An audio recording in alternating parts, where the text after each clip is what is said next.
We've been talking about disruption for quite a while. We've written a book at Forrester about it. But when we talk about disruption, we are usually talking about technology.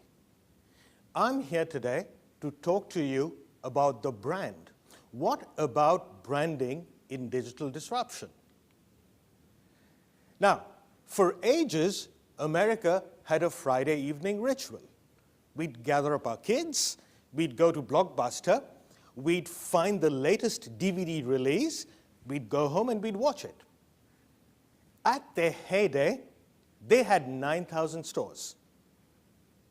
They have 9 today, mostly in Alaska, and particularly in places where the Wi-Fi is not so great.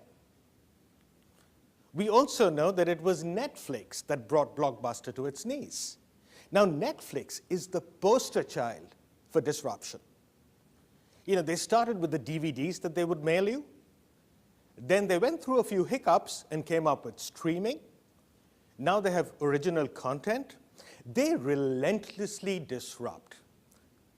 And it's relentless because they don't just disrupt the category, they disrupt themselves. So what is disruption? There are many, many ways that a brand can meet its customers' needs. Disruption is about always finding quicker ways, better ways, lower cost ways to do it. Now, about a year ago, I went out and bought myself a car. It was a fairly expensive German luxury car. And if you've seen one of those, they have different driving modes. And there's even a single mode that you can customize. You adapt it to the steering feel that you like, the power that you like. Sounds fantastic, right? So I spent a lot of time customizing it to myself. Now, here's the hitch. Every time you turn off the car and turn on the car, it goes back to a default mode. So you're out about town running errands, you've gone to the bank, you've gone to Starbucks, you've gone to the grocery store. Every time you get back in, you have to move it back to your mode. Those are the cars of today.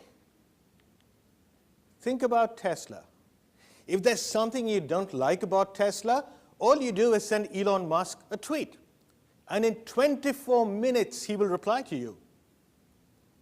And he'll most likely say, don't worry, we'll take care of it in the next software release. Every time you have a software release for Tesla, you have a new car. I have a new car that I dislike from day one, and I'm stuck with it for 3 years until the end of the lease.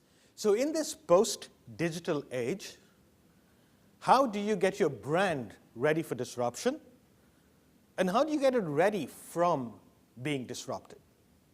So I'm going to offer you 3 pathways: from rational to emotional, from intrusion to permission, and from channel to ecosystem.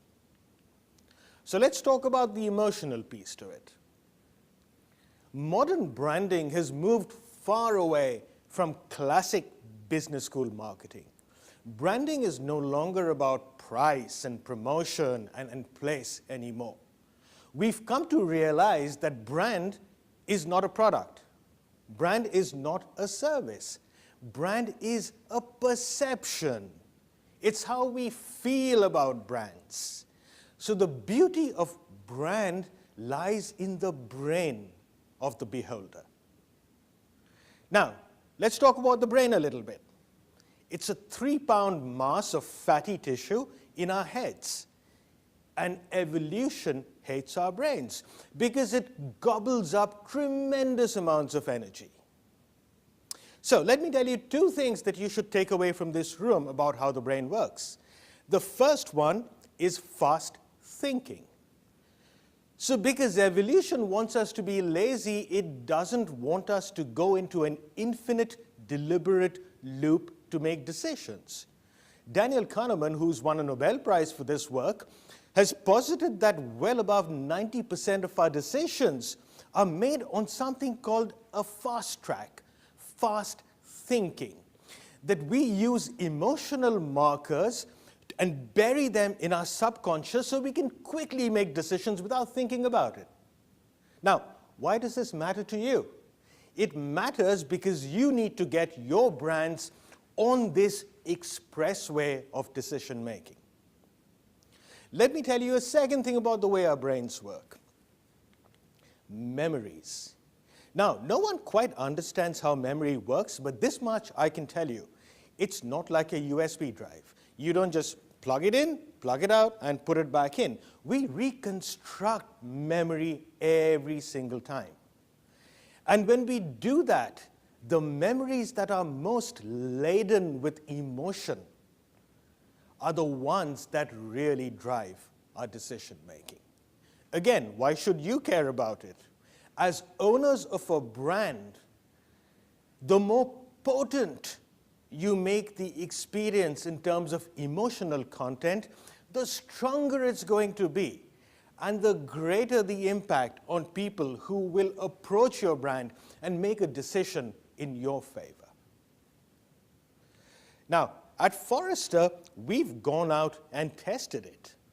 And what we found is that there are 3 dimensions that contribute to the energy of a brand. The first one is fit. How well does your brand fit with the needs of the customer? That accounts for approximately 20% of the energy of your brand. The second one is salience. How top of mind is your brand? That accounts for 30%. But the most important contributor is emotion. 50%, a full 50% of the energy of your brand derives from your ability to emotionally activate with the customer.